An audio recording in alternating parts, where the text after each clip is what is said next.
Gen X and mental health. Grab a drink, grab a snack, and let's go back. Hi guys, and welcome back to another episode of Gen X Unfiltered, the podcast. What's up, everybody? Hey. Steve, Eric, hello. Hello, how you guys doing? Doing good. Yourself? Good. Welcome back, everybody. Good. Another exciting podcast coming up. Before we get into this podcast really quickly, I'm just going to say we obviously are talking about mental health, and we just want to encourage anybody who struggles with any kind of mental health to please seek out local resources, to get help if you need it, talk to loved ones. Just don't be afraid. Just reach out and do what you need to do to get some help. We'll put a couple of numbers in the info below, in the description below. I can think of the word for a second. All right, so we're talking about Gen X and mental health. I just have a little blurby thing that we wrote, that we got from, the good old Googles. Just sort of summarizing Gen X and mental health and just sort of the complexities behind it. And then we can kind of dive into the different little subcategories. Generation X has experienced a complex relationship with mental health, shaped by a number of factors, including societal stigma, lack of access, and personal experiences. Gen X grew up in times of pronounced economic fluctuations, technological advancements, and evolving family structures.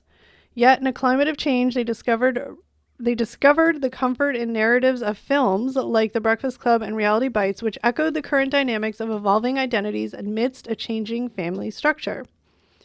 This era witnessed a surge in dual-income households and rising divorce rates, leading to a significant number of Gen X youth to look after themselves more frequently.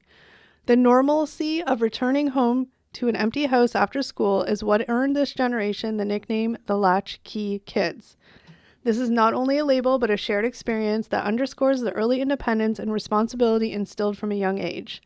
And then here's some factors that have impacted Gen X's mental health. Mm-hmm. So first is the stigma. Mental health was stigmatized during Gen X's formative years, and they were often encouraged to keep their personal issues private. What would you say about that?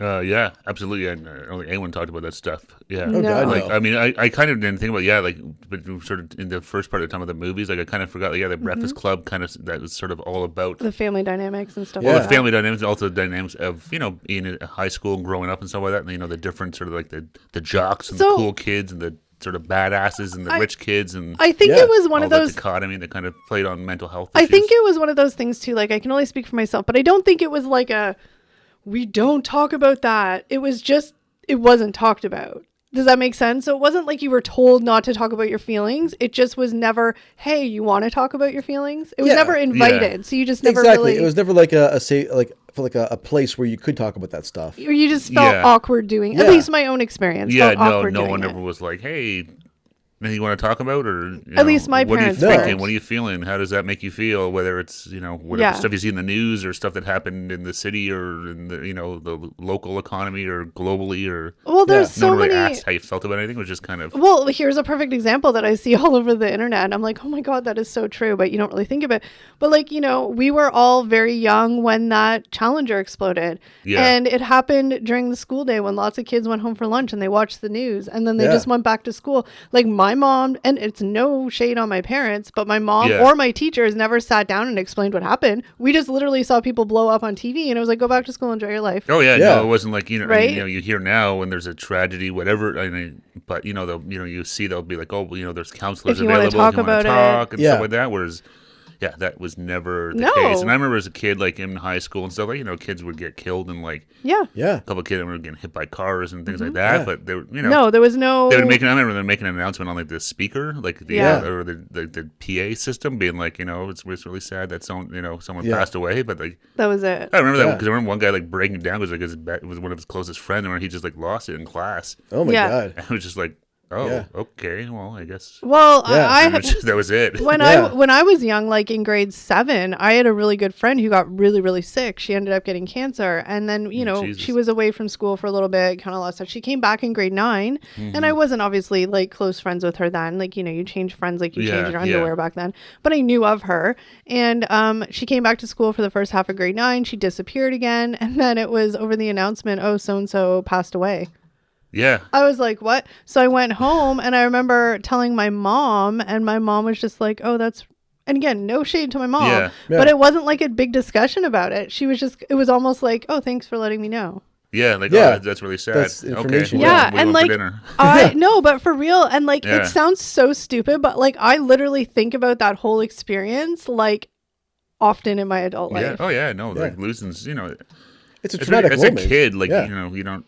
It's different if it, like, losing anybody, but like someone your own age is like, especially like when you're that young, like that's it's not supposed to happen. It's weird. It's unnatural. And you would talk with your friends about it, but I mean, you're all kids, right? No, so like, it's not. But it was just, and like, I don't remember there being. I mean, maybe I'm sure if you went to a teacher and said, "I'm feeling really sad," but again, it wasn't a natural thing to do because as kids, you kind of just want somebody to come to you and be like, "Are you okay?" Because I'm sure if somebody did that, you might end up being like, "No, I'm not." Well, no, and that's kind of the whole thing nowadays is that people ask more and reach out more because a lot of people won't say anything unless someone specifically comes up and asks you. Well, how often? Like, I don't want to burden people with my problems or how often are you asked just in a general daily basis, like, "Hey, how are you today?" And your automatic response is like, "Oh, I'm good." But lots of times you're not good. Well, what they call it, masking, I guess. Yeah. You just put on that mask like, I'm okay. And I'm fine. But like, how many people actually aren't fine? But like, I find like, especially people of our generation, like, it's not like I'm going to be like, if you ask me that, I'm going to be like, well, you know what? It's really like, it's just a weird thing to do. It's a weird thing too, right? Like if someone asks you like, hey, how you doing? And you're not doing good. And you're like, you actually like unload and be like, I'm doing awful, blah, blah, blah. That person's probably going to be like, oh my God, I didn't want to know all this. Well, and that's that's the double-edged sword. How many times, and I know I'm guilty, but how many times have you said to someone, hey, how's it going? You don't really give a shit how it's going per se. You're not. It's more of like a greeting. You're not looking to, you're not sort of asking them, being like, hey, I think there's something I'm worried about you, which is a whole different conversation. But I think it's more of just a general greeting. Yeah, exactly. But I think that's just an inherently wrong, like, and I'm not saying you, but I'm saying that's just a wrong attitude we all have. Because I think if we're going to ask, say, I'm doing horribly, be like, oh my God, like, hey, like, let's talk. But I think if you're asking the question, like, you should be prepared for any response. I don't know, that's weird to say, but like. Well, no, clearly you say, how's it going? Yeah. But generally it's more like, hey, how's it going? Good. You cool. Okay, bye. Like it's you're passing someone on the way to the, not so much anymore, but like the printer, say, or someone at work, passing the hallway on the way to the bathroom or something. Well, I think it really depends who's asking the question too. Well, that's the thing. Is sometimes it's more of like you're just passing a coworker. If it's a coworker, you see like once a day sort of thing. Yeah, or versus like if you're talking like a close friend or family member, you might be a little more like, hey, how's it going? Yeah. Like, are you okay? Well, of course, whatever? But I just mean like it's just it's just a weird. It's like if the cashier at the grocery store says, hey, how's it going? I'm like, awful, blah blah blah. I'm like, probably not fair to unload on that cashier either, right? Yeah, but I feel like also like that's part of the problem too. And I get what you're saying. And like in 99% of circumstances, it's not going to happen. Yeah. But I also feel like it sucks for you, or the quote unquote you, who is having a really horrible day to be like, well, I can't say anything to this person because it's going to burden them, even if it is a stranger. But sometimes people just maybe they just need the stranger to hear. Yeah. Because there's no like, I don't know. I feel it's a tricky thing, right? I think those context is key there. I think so. But I mean, I also think that if you're really like struggling in that moment where like you're literally in a really shitty spot and you just have to unload to anybody who's going to listen, I don't think you should feel guilty for that. No, absolutely not. Yeah. And I mean, I would hope that if I was in that position where I said to someone, hey, how's it going? And they were like, not good. Hey, what's going on? Like, let's be real. Talk.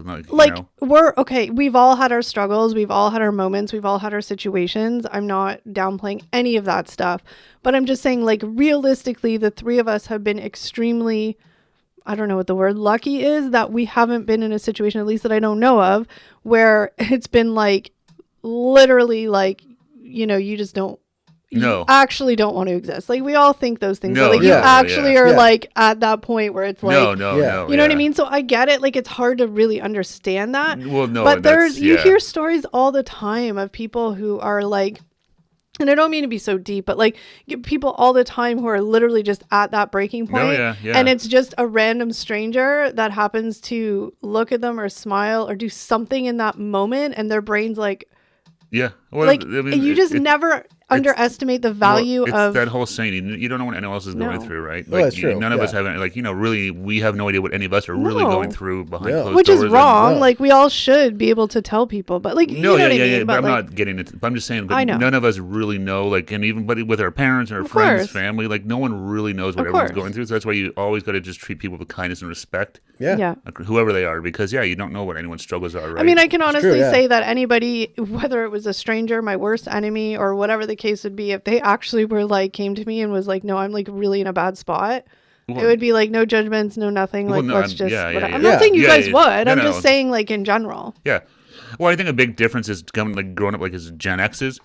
Like, our parents were raised by the silent generation, right? God, yeah. Like, our grandparents weren't there to talk about feelings. Well, but look at a lot of their, like, as much as we don't like to admit, because we see the, like, you know, happy grandma and grandpa version. Yeah. But how many of us, like, you know, our parents, like, the grandpas weren't necessarily great. They were, you know, working. No, a lot of them came back from World War II, and they had issues. Trauma. Yeah, that they never dealt with, exactly. So they dealt with it by, you know, whether they just bottled it up inside or drank, it came out and dranking or whatever. Yeah, so like, you know, and that trickles down, right? So our parents were raised by them, and then they try and turn it around, and we try and turn it around, and then you kind of... Well, and that's why I always say, telling these stories, like, I have no resentment towards my parents. It just is what it is. They just did what they knew what to do. No, and I think that's one of the biggest things. As you grow up, you realize your parents are just people, of course, right? Like, you kind of think, even as you're growing up and you're in your 20s, you're like, oh, you know, I'll kind of figure things out. It was like, you don't figure shit out. You like, never figure shit out. Everything is just, you're flying by the seat of your pants, and anything can change at the drop of a dime. Yeah. You realize you have, you know,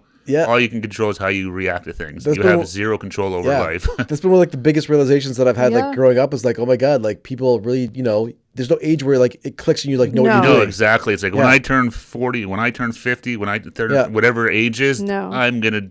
everything's going to be fine. I'm going to understand it. I'll have life all figured out. No. Yeah. And when you think you're going to get to that point, then that's usually when the rug gets pulled out from underneath you. Exactly. And, you know, it was our parents' first time going through this crazy world too, and they did the best they could in the moment. Exactly. Well, they have their own traumas, right? Yeah. Like that's carried through. Exactly. And so, you know, here's another sort of, besides the stigma, and I feel like stigma is a strong word, but it is stigma. Like, again, it just wasn't talked about. It wasn't like offered. It wasn't. No, and it was a lot more like when we were kids. It was a lot different too, because like now, I think because of, you know, sort of not getting into the whole political stuff, but because there have been so many cutbacks and things, that it's a lot more exposed. Oh, yeah. Where you go to a lot of big cities and you see a lot of people on the streets who clearly have mental health issues. Yeah. Oh yeah. Whereas like coming up as a kid, it was like sort of the stereotype, like almost like One Flew Over the Cuckoo's Nest, right? Here's the guys with the straitjacket taking away all crazy whoever, Joey, and put them in the insane asylum, right? Like that's kind of what we grew up thinking of. Mental health was stuff like that. These people are quote unquote crazy. Yeah. Put them in a straitjacket, throw them in this hospital for the rest of their lives. Well, here's another thing too, like, you know, and again, I'm not trying to say that we grew up in this like ultra. I mean, try growing up in the 50s, it was way more difficult. But I'm just saying our own experiences growing up in the 80s and stuff, like, you know. All of our parents in one way or another went through like job losses and recessions and not being able to put food on the table, and the stress that caused between, you know, all of our parents are still, you know, married. I don't know if happy all the time. A miracle some days. But they're married. But I'm just saying, but you know, growing up, we've talked about this off camera, but growing up, we've all had experiences where we literally thought our parents were going to get divorced. And that's a lot as a kid, because my parents never sat down and said, hey, we're just having trouble. It was just, you know, one parent would be sleeping in the basement for a day and you just knew what was going on, but it was never talked about. Well, because again, going back to this, it's your parents' first time going through this world too, right? Well, of course. They probably don't have that foresight to know that we're just going through a hard time. We're going to get through this. Yeah. Right? In that moment. But I think it's more just like, at least my parents never sort of sat me down and was just like, okay, I get it. There's some stuff going on. Just like, well, no. And I think when we were growing up, it was kind of like the whole, we got to protect the kids. The less, you know, they don't understand. They're kids. They won't understand this, so they don't need to know about it. When in reality, it's like anyone in this household knows that there's clearly some friction going on here or something. But that was scarier because you didn't know. Well, like, exactly. I would be like, oh my gosh, my parents are getting divorced. Whereas now, sometimes it might be the opposite, where sometimes I think people are probably too over communicated with their kids. Maybe kids don't need to know every nitty gritty detail either. You know, so it's that fine line of whatever. But I think when we were kids, it was more like the kids can't understand. They're too little. Yeah.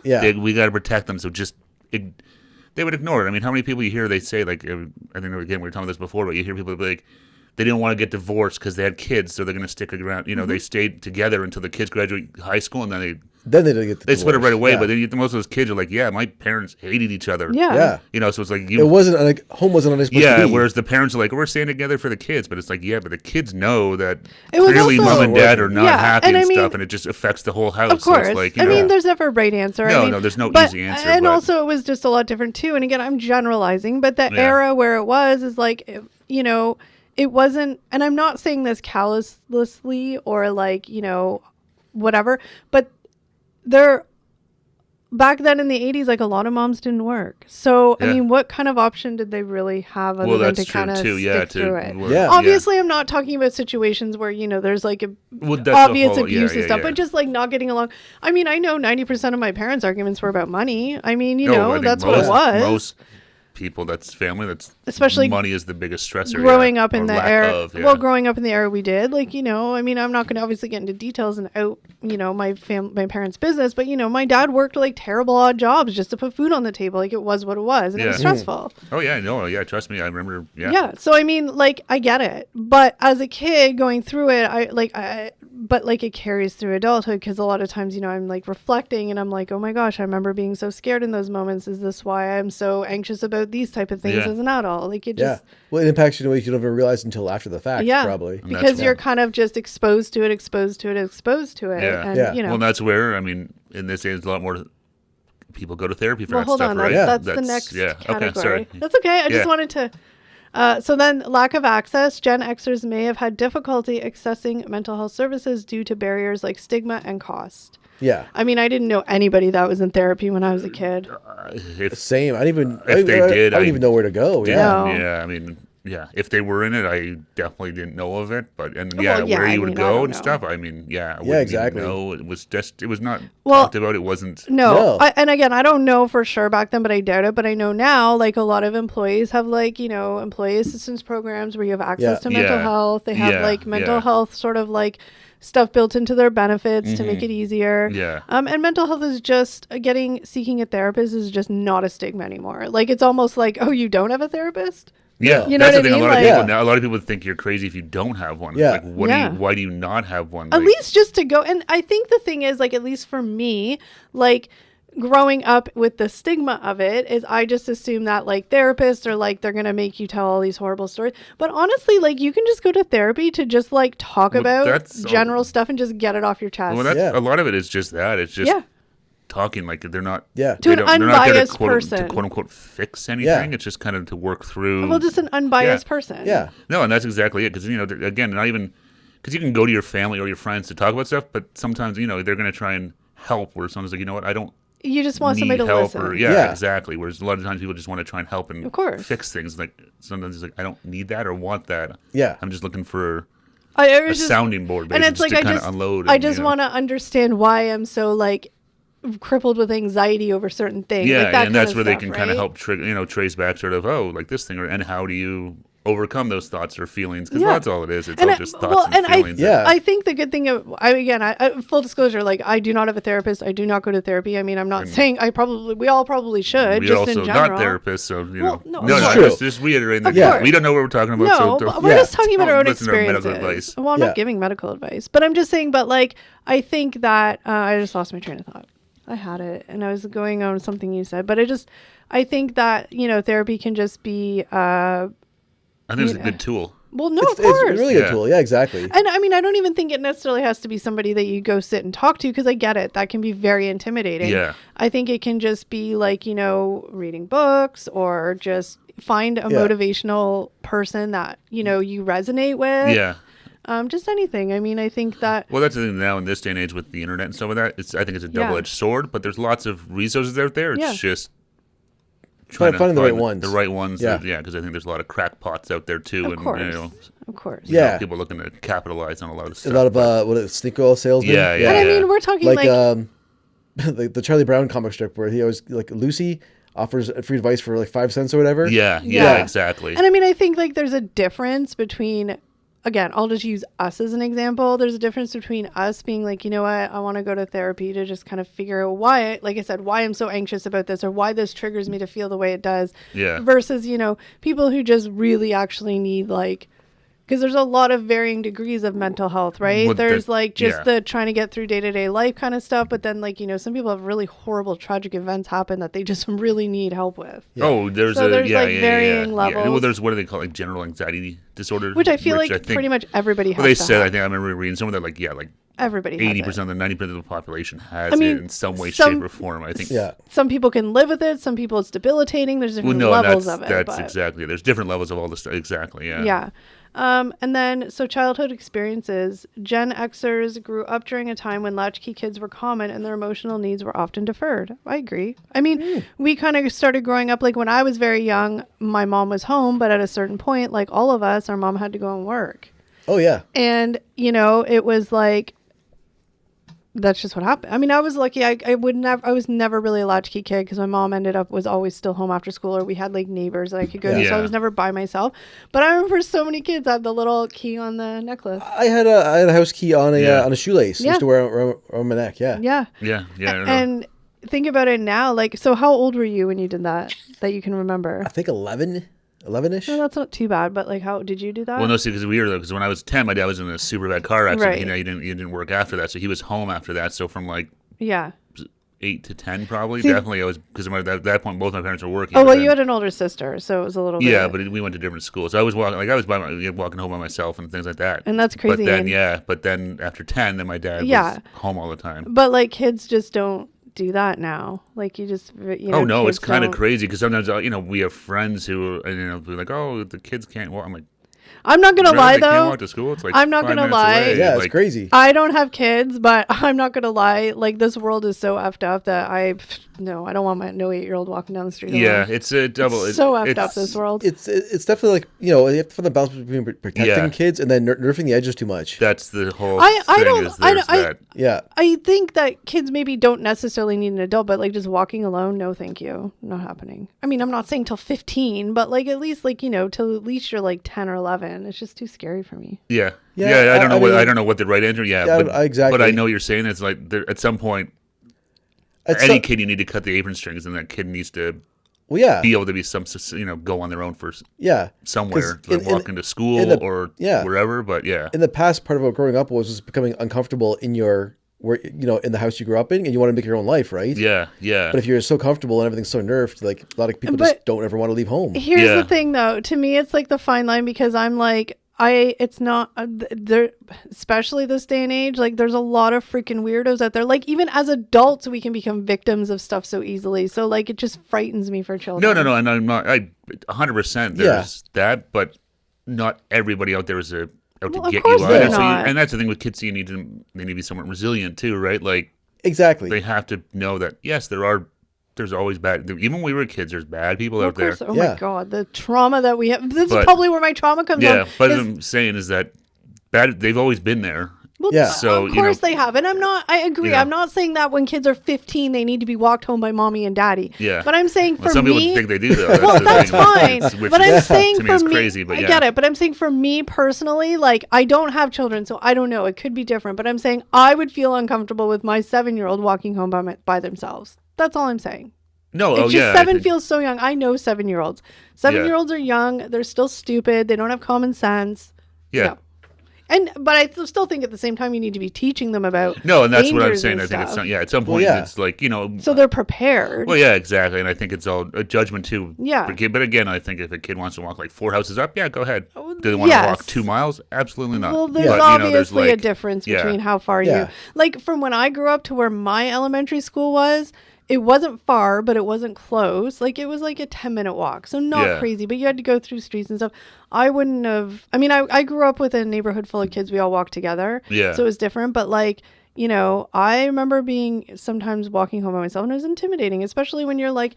at least where my school was, like there was like the high school kids that were kind of there and they're all waiting at the bus stop and you had to walk by them. And again, every situation's different, but that's probably where my trauma comes from. Yeah, but then sometimes that's good too, though, because of course. Hey, you did it and you were okay. Yeah, exactly. Of course. Yeah. But so little toughness. I had to walk by the like little townhouse neighborhood that was like back in the day, like the bad kids would live there. Oh man. So it was scary. Yeah. See? PTSD is what I'm saying. And this is what happens. Like if I had children, I'd probably pass that on to them and be all like, well, and that's what happens. A lot of times parents, generational trauma. Yeah. And that's what our parents did, right? And it's just an interesting thing to think about it. And I know we've had a lot of discussions just in general talking about different like stuff, and like you kind of realize now as an adult, you're like, oh, maybe that's why I am the way I am. Yeah. You sort of look back and 100%. Yeah, it's like, oh, when that teacher called me an idiot in front of the whole class, I think that might have affected me.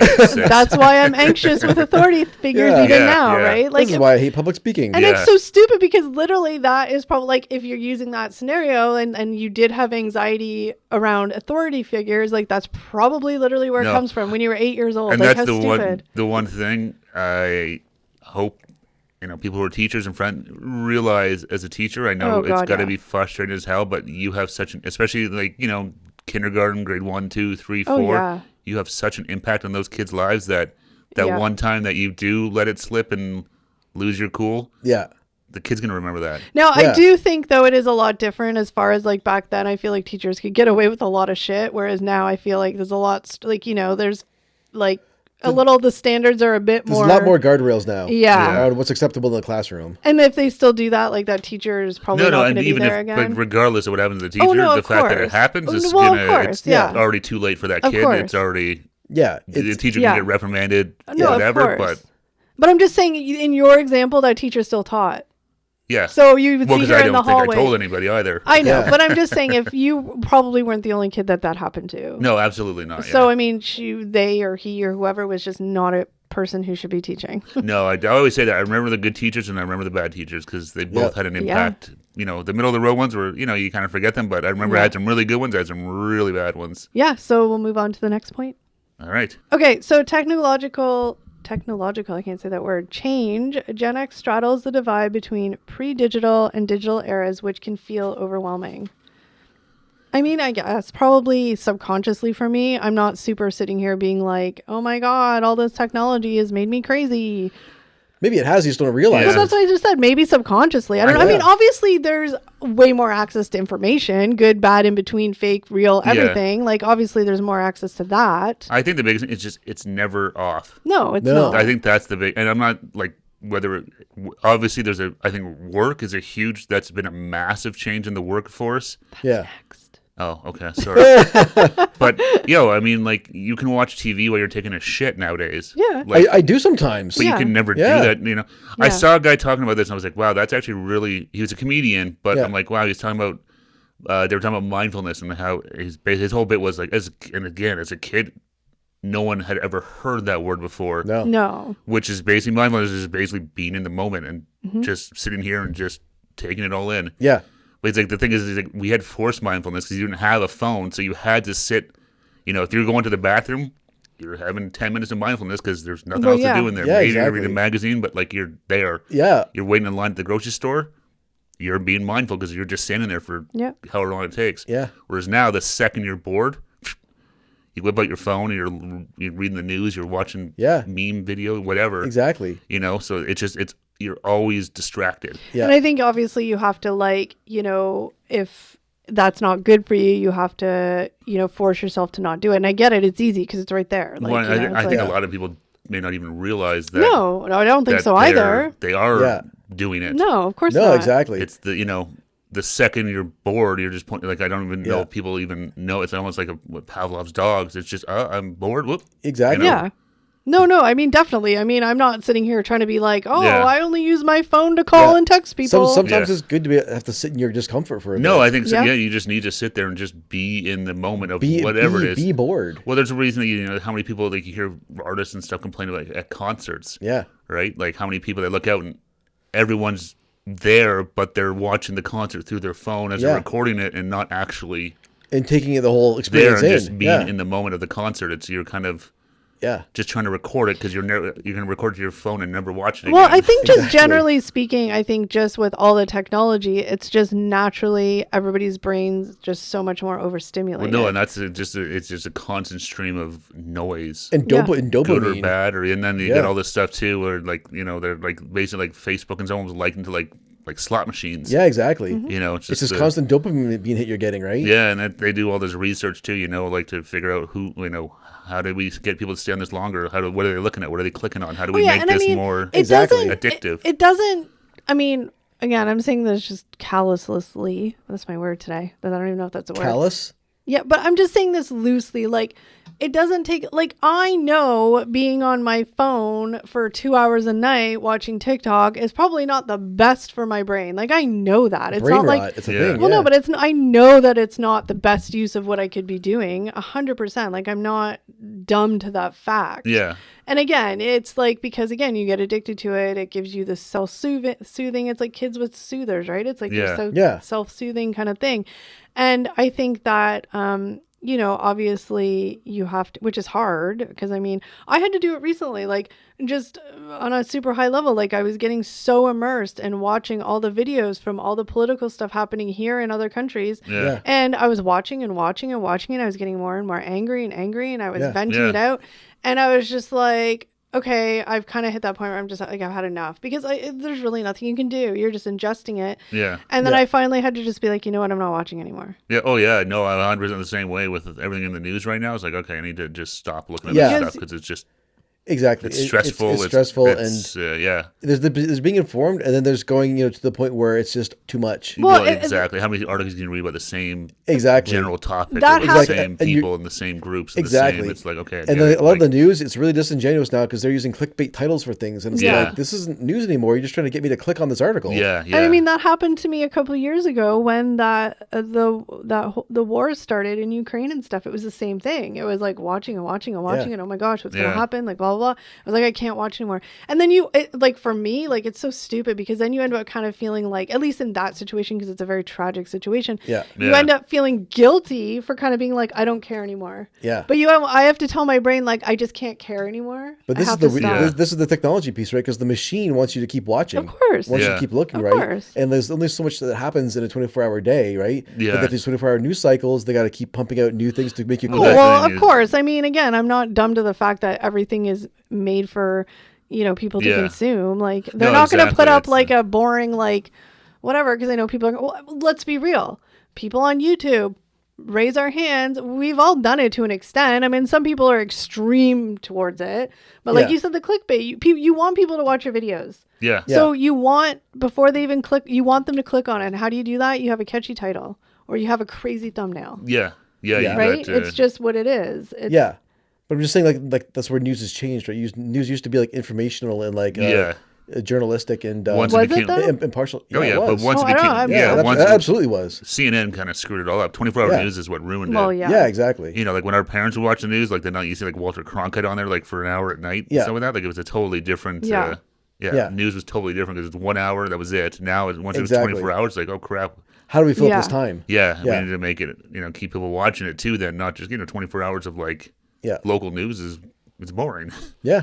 Right, so you try and find those sensational stories, whether it's local or international or whatever. Exactly. And that's why they salivate the news over like when there's sort of conflicts, wars, wildfire, natural disasters, anything that's like big, like they're like, thank God, now we can just pump the shit out of this. Exactly, and the big shift happened, right? They used to report on what has happened, and now they report a lot on what could happen. Yeah. The possibilities of things, right? Yeah. And it's a lot of speculation. Yeah, a lot of it's too. It's like, this could happen, this may happen. It's like... Exactly. It's like, well, what is actually going to happen here? Like, it's like, well, we don't know, but... Yeah. Well, one of my things was... But keep watching. Yeah, we think. One of my things was, and again, I'm not getting into the details of it, but just the high level, because it doesn't matter, but one of the things that started freaking me out, and I remember even asking you guys, was that whole, like, Canada's going to become the 51st state, whatever your opinions are on that, that's fine. But I'm just saying that was like, I was like, no. And I'm like, the more I watched and listened and heard to the crazy, I was like, I said to you guys, I'm like, can that really happen? And obviously on like a million different levels and things that could, but like generally speaking, like, no, that's not going to happen. But like you get so caught up into it. And then I was starting to panic about it. And I'm like, oh my God, and then you just have to be like, whoa. Just relax. No, exactly, and that's the thing. Like, I mean, living up here, like that's that's still probably the number one story up here right now for the last like month or two. Like it's But I mean, again, like anything could happen, yes, but like realistically happening, no. It's just again a lot of clickbait, right? It's a lot of clickbait. But they want you to read the stories, because that's how they make their money, right? Because there's ads in there. Right, so that's where they want you to watch the video to get, see their ads pop up, or click on their website because they got the ad. So it's even though it's like just the same soundbite that's been played 100 million times already. Well, that's exactly it. It's not like new news. It's just old stories recycled. And it's hard to turn it off. So it's just like right now with the technology, it's just And always there. I think it's just hard because you have to be able to self-regulate that for yourself, which is hard for a lot of people. And a lot of the thing, like I said, at least for me, that's the word that comes into play here is addiction, right? Yeah. At what point are you like, oh my God, I'm addicted to this stuff? Yeah. Well, I think that you don't really realize it until you realize it. Like me with the whole politics thing. Yeah. Didn't really realize it to that one day. You're just like, I can't even watch it. And then I'm like, yeah. No. Well, I think everyone is to a certain extent. Yeah. It's just. Can you stop? Can you? Yeah. Or can you take that break? Right? Yeah. Yeah, I think that's what it is. There's some people who can, some people can't, and it's everything in between, So, I mean, again, it's just sort of what your own... Yeah, no, it's a double-edged sword of technology. It's done so much good and changed the world in so many good ways, but then there's also a whole lot of negative effect, too. Yeah. And I mean, there's just, that's the same with everything as things evolve. It's just good and bad, right? All right, work-life balance. Gen Xers are often stretched thin by career demands, family responsibility, and financial pressures. I mean, I feel like obviously that can be for any generation, but I feel like our generation though, like we grew up with like boomer bosses, right? Our bosses were boomers, and boomers are tough son of a bitches. I mean, love you, boomers. Our parents are boomers. But but I mean, again, they grew up in the they weren't parents who went to war. Yeah, and they like, were. You work 80 hours a week if you have to. And you shut you up go and to just do it. You go to work when your appendix is about to explode. Like you take an hour off to go to your mom's funeral, and you go back to work. Like that's just how it was. Yeah. The work has to get done. We don't care about what appointments have or anything outside of this office. We don't care about. Yeah, no. It was you're here to work. We pay you, so shut up and do it. And this, the term work-life balance. I really remember that kind of popping up, like maybe like 10.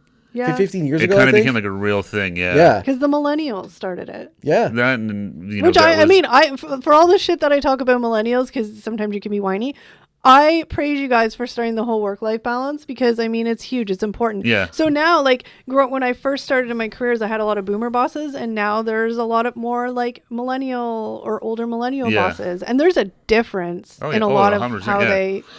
And I think the time, because it was like 10 or 15, because you look at how long has the cell phone been around now? Like 20 years? Mm-hmm. About 20 years, yeah. Right? So you had 10 years of it, and people were like, hey, wait, this isn't so great. And now the last 10 years, it's, now we're seeing all the sort of the, having the unfettered access and, just everyone had smartphones and you had your work emails on it and you could check it 24 hours a day, 7 days a week. And everyone's like, hey, this is fantastic. Yeah. Do that for like 10 years. It's like, hey, wait, this is not so cool. Yeah. Well, now... I want to unplug when I go home. Yeah, and like, wait, I'm not getting paid for this time. And like, I'm getting, like expected to be available 24/7. So, you had that sort of 10 years of like, hey, this is all cool, great. And then it's like, okay, fuck this. Yeah. And there's this like, is terrible. Well, and there's the pushback now, right? So a lot of we are so ingrained, like we and the three of us, we're so ingrained in the work. Because we've talked about this before, in the, like, even to this day, like to call in sick, the guilt that you feel. Oh, yeah. Oh, right? Yeah. Like, it's insane. It's like, and it's like, and 9 times out of 10, the boss is like, okay, you're sick. Well, and I look at that now, like, and I don't particularly care, but like, I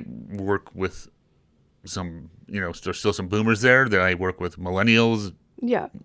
Gen Z, I guess. Yeah. But when I look at who call, and because the other day I thought, I'm like, man, these, and they're like the millennials, and then it's like, man, there's how many times I've been, like, I think I've called in sick once in like because that's just ingrained in our. I'm not saying that's healthy. No, but I'm just saying that we're them. I'm like, man, they're sick again, like because they take mental health days, and I think the best thing in the world, if you need it, is a mental health day. Oh, absolutely. There's some days where you just need to be like, I don't want to talk to anybody. I just not go to work today. Yeah, because because then.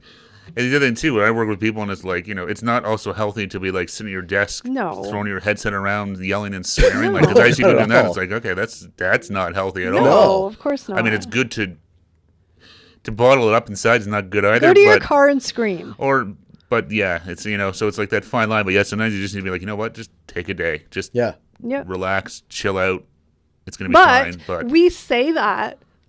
But how icky does it feel to actually call in for that? You're always like, I know. Like, it gives like a kind of a gross feeling. And not to mention the guilt of calling in sick. Like, you could be throwing up and, like, coming out of all ends. Yeah. And that whole entire day until 5 o'clock hits, you're like, oh, my God, I feel bad I'm not at work. Oh, my God, I feel bad I'm not at work. No, and then 5 o'clock hits and you're like, okay. And then and then when you go to work the next day, it's like, oh, what did I miss? I know, but like that's always sometimes it too. It's like, what am I, But that's such making it more of a tomorrow problem. Yeah. But that's such a crazy like thing that is just so ingrained in us for having like sort of the boomer bosses. That's how they did things. Yeah. No, it's definitely a lot different now. Even having like millennial or even Gen X bosses where they're a little more like, oh, how's it going? I find Gen X bosses, like, especially the ones that are around our age, like, not maybe this older because they're on the cusp of boomer, right? Those ones, but it's sort of like the older millennials and the younger Gen Xers. Like, there's that mash where there's still some people that are very much like whatever, but then a lot of them,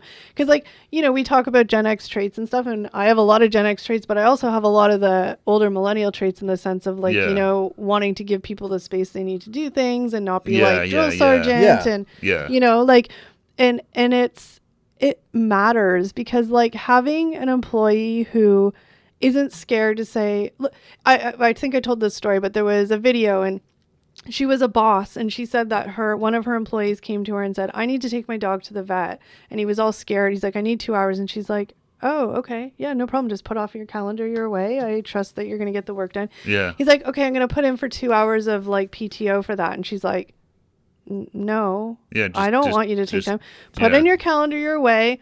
If you have to make up the work later, make it up. But if you're fine, then you're fine. Yeah. And I was like, oh my God. Yeah. Like, could you, that is such a. It's a big difference. It was nice to hear that because, it's not, because somebody like would say, no, sure, take it. Just make sure you submit the request form and we'll take it. Or it would be like, well, what are you going to miss in those 2 hours? What's wrong with your dog? Is he really that sick? Can you wait till the weekend? Like, exactly. Yeah. And on top of everything else everybody has going on in their life, that's just one more thing to have to, like, worry about and navigate. So it's like just builds up and builds up and builds up, right? Oh yeah, I think work stress is a real thing for a lot of, you know, for most people. I think you know there's that work stress of whether you're working too hard, long, whatever. Well, then you come up, and I mean, I guess thankful or lucky, whatever the word is, but, like, you know, we come home, at least we don't have to deal with, like, you know, feeding kids dinner and getting them ready for bed and keeping them alive. Yeah. You know, like, we just have to worry about ourselves, and then sometimes I'm like, damn, that's hard enough. Yeah. Well, that's the thing too, exactly. Because, you know, like you said, I don't know anyone. I know we talked about this previously, but, like, everyone I know has kids. They're all working, like, both full-time, both parents. Yeah. So it's not like there's someone at home. You know, you got like 4 hours when you get home at night to do all the family housework, whatever you got to do. You know, like trying to squeeze all that in there, like the grind. It just doesn't end. No, it's pretty rare to find a stay-at-home parent these days. Yeah, I don't think I know any. No. I mean, sadly, I mean, especially, like, sort of where we live, like, you definitely need to have, that one person needs to have a very, you know, a very minimum 6-figure job to be able to have one parent stay home. Whatever. Like, I know there's ways to make it work, but it's very, like, it's a lot. It's pretty rare. Like I said, I can't think of anybody that I know that is doing that. Sadly, no, nobody. And I think that's, it's tough because there is some, you know, parents that want to be able to stay home and raise their kids. The thing. It's just I don't think it's an option. Yeah. I don't think it's ideal for most people that when their kids, at least in Canada, when your kid's 12 or 18 months old, when your maternity leave's over, to, like, ship them off to strangers. Like, it's definitely, I'm sure, not ideal for most. No, I think there's a lot of people who choose not to, but sadly, it's just not an option. No, that's exactly it. Yeah. So how Gen X is approaching mental health today. Gen Xers are becoming more open to discussing mental health concerns and seeking support. They are recognizing the importance of addressing mental health for overall well-being and performance. They are starting to embrace the importance of talking about and receiving treatment for mental health. I mean, I think that's it. Like, I think that it's just more of a discussion. Like, you know, I just lost my train of thought. Yeah, no, absolutely. I mean, it's night and day difference. Could you see that happening? I heard the train coming off the tracks right there. You were just like, is she going to catch it? I was like, no. Yeah, it's a night and day difference because it was just never talked about that I ever remember. The one thing that I don't know. I feel like there is real value in, like, it makes me so sad when there's, like, young kids who suffer from anxiety for whatever reason, whether it's just the brain makeup, the chemicals of the brain, or they've experienced trauma, whatever. But, like, you know, I've never underestimate the power of, like, having your kids talk to a therapist early on. No, and I think that's I think the biggest thing is people will do that more now. Because they won't just kind of be like, oh, it's nothing, it's fine. Then over it. It's like getting them started young if they need it. It pays dividends down the road, right? Well, it helps them be able to process. It also makes them, like, used to talking to strangers about it, and then, you know, maybe they wouldn't be so traumatized like we are. No, and it doesn't seem so like such a foreign idea to them. No, it's teaching them the tools to learn how to deal with their anxiety. Right? Like.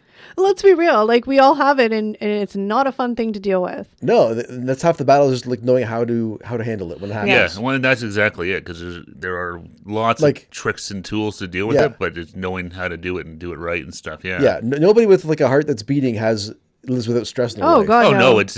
It's in our DNA. It's in our friggin' caveman sized brains in there that just can't deal with all the stimulations and stuff. Everyone's gonna have moments of stress and anxiety in their life, and eliminating is not an option. No, just how to deal with it. And I think also, can you imagine, like, especially like kids, like what's all is going on in the world now, and them like just ingesting it secondhand. Yeah. But also like oh my God. Never mind. I didn't. Did you fall off the tracks again? No. But also ingesting it. But like, and then also talking about like, kids, there's so much going on. There's so much brain growth they're doing and hormones that are happening. Like, oh my gosh.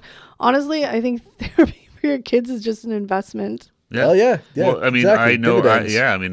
Just for them to sit and talk about their day, like nothing crazy, but just to know that it's okay to just talk about. Well, I mean, it's different now too, because I have friends that have split up, and like first thing they do is they put their kids into to go talk to like a therapist, which is I think brilliant, fantastic. Absolutely, because it's traumatic. No, exactly. So it's like that's great, because I know as kids, I had friends whose parents split up and stuff, and no, and I mean you could have the most. You want to stay with? No, but that's the thing. It can be the most amicable split up too, but I still think like there's a lot for kids to process. Oh God, it doesn't matter how amicable. Yeah. I don't think. Yeah. So it was nice, but I've seen it, hear that a lot more now, where people will do that, and it's like, oh, that's great. Let the kids, whether they do it a couple of times or whatever, but just it's good. Let them go have the talk with people, and someone that's not their parents or family, because it's not. No, you always have not the same. To have You're always going to be guarded talking to family or friends. Like you never feel like you can be 100% open. No, at least I know with your parents, you would probably be guarded for sure, because you don't want them to, Well, parents especially, especially with a little kid like that, it's And it's nice to see that, and it's good, and it's much more commonplace now. But you even see now, like, I don't know, I'm curious about, but there's like apps they have that are like sort of like online therapy and stuff like that. I have no idea how good they are, or something like that, but they're definitely out there. They are out there. I mean, there's lots of resources. Obviously, you have to do your due diligence, and I mean, I don't think anything, can really replace like an actual licensed therapist that can help you, give you the proper tools, whether you do it virtually or in the office and you lie on the proverbial couch and talk. Like, even I've had people like talk about therapy, and like sometimes they go to therapy and like all this shit comes up that they didn't even know, but then they're like, other times we sit there and just talk about our kids all day, like like it's just that like unbiased, unjudging. Well, it's just a time, a quote unquote safe space where you can just talk about whatever. No, and I think it's really nice to see, because like you said, we're growing up, for us parents doing that stuff was going to therapy and stuff was, I'm sure it happened, but it was definitely it was also it was not the norm by any means, whereas now it's, and no one even thinks about it. Someone said, hey, I need a mental health day, or I'm feeling so stressed, and you would just, okay, good, take it. You're not going to, whereas, like 20 years ago, be like, what the hell are you talking about? Like, you want a day off for what? You want a day off to be lazy? It was just not, it was just unheard of. Whereas now it's just so much more open. It's nice to hear and to see, and it's good. Because, you realize you're not crazy, you're not alone. This is not such a unique problem that, oh my God, no one's ever felt this way or thought this. It's like, no. You realize everybody goes through stresses. Everyone has stress in their life in some way, shape, or form, and it's just how you deal with it. But you realize that it's and I think, if you really think about it, and going through history, we can think of many moments. But I'm just saying, in the past, let's just say 5 years alone, the crazy stuff that's happened, like the whole COVID self-isolation for years, and dealing, people who have health anxiety, worrying about getting sick and dying from COVID. The polarization and splitting of society down different lines because of vaccine mandates, which is pandemic and isolation, which has turned into now we're in one of the most politically unrest times for even for Canada. Like we're going through our own political trauma right now. There's such a divide. It's sad. Again, it's like the same thing. You just kind of wish everyone would realize, hey, we have way more in common with each other than anybody above us. But I mean, all that stuff. It's just like, but it's boom, boom, boom. And it's just stressful everywhere. Yeah, and it's sad, but you just kind of, it's nice to see that everyone You're getting a spam call. I love that it says spam. Likely spam. Oh, you just answered. Oh, I thought you answered it. No. stop spamming. But yeah, I mean, and I think that that's sort of, there's just a lot going on. And well, that's the thing. There's a lot going on. There's always a lot going on. Yeah. And that's just, outside of your world, not a lot, then what's going on in your daily life too, like work, family, finances. And I think the best message is just like, do what you need to do for yourself. If you need to talk to people, talk to people. If you just need to read some books, read whatever the case may be, just do what you need to do for yourself. Well, there's resources out there. Yeah, you're the most important person, and you're the only one that really knows how to take care of your own self. So Yeah, no, exactly. Yeah, no, there's tons of resources. Like I said, we'll put a couple of links to some phone numbers and stuff like that. But yeah, there's lots of resources out there. So never be ashamed to ask for help. Exactly. Yeah. Yeah. Absolutely. All right. I guess that's. Yeah, and just on that note, if you need, we are not licensed therapists, so please don't take any of our comments or our conversation here today as therapy or advice. Yeah, talk to a professional. Talk to a professional. We're just talking about our own experiences. Exactly. Yeah. All right, guys, but that is it for today's video podcast. We thank you so much for joining us, and we will see you in the next one. Take care, everybody. Bye. Stay safe out there.